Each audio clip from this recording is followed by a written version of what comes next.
ডাইনি শুধু হাত নাড়তেই সামনে দ্রুত ছুটে আসা গাড়িটা এক মুহূর্তেই বদলে গেল একটা ঠেলাগাড়িতে। পুরনো খরগোশগাধা সে পুরো হতবাক হয়ে স্থির দাঁড়িয়ে রইল। পাশে থাকা মহিলাটাও ভয়ে শূকর ডাকের মতো চিৎকার করে উঠ। সে কিছু ব্যাখ্যা করার আগেই পুলিশ এসে তার কাগজপত্র দেখতে বলল। নিজের পরিচয় যেন ফাঁস না হয়, এই ভয়ে ডাইনিকে আবার জাদু ব্যবহার করতে হল। হঠাৎ দুজন পুলিশ অফিসারই অদৃশ্য হয়ে গিয়ে আদুরে দুইটি ছোট শামুকে পরিণত হল।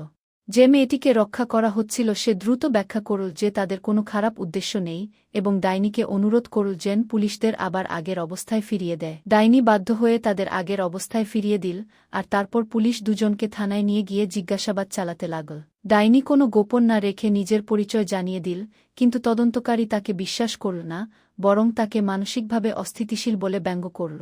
ঠিক তখনই দুর্ঘটনা ঘটে গেল।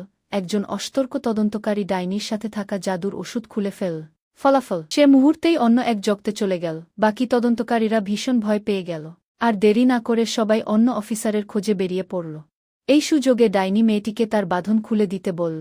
তদন্তকারী একে একে অনেক রুম খুল, কিন্তু কোনো সহকর্মীর খোঁজ পেল না। যখন হাল ছেড়ে ফিরছিল ঠিক তখনই সে দুজন পালাতে চাওয়া ব্যক্তির মুখোমুখি হল। সে এতটাই অবাক হয়ে দাঁড়িয়ে রইল যে পালিয়ে যাওয়া দুজনকে থামানোর কোনো চেষ্টা করল না। শেষে তারা সফলভাবে পালিয়ে গেল।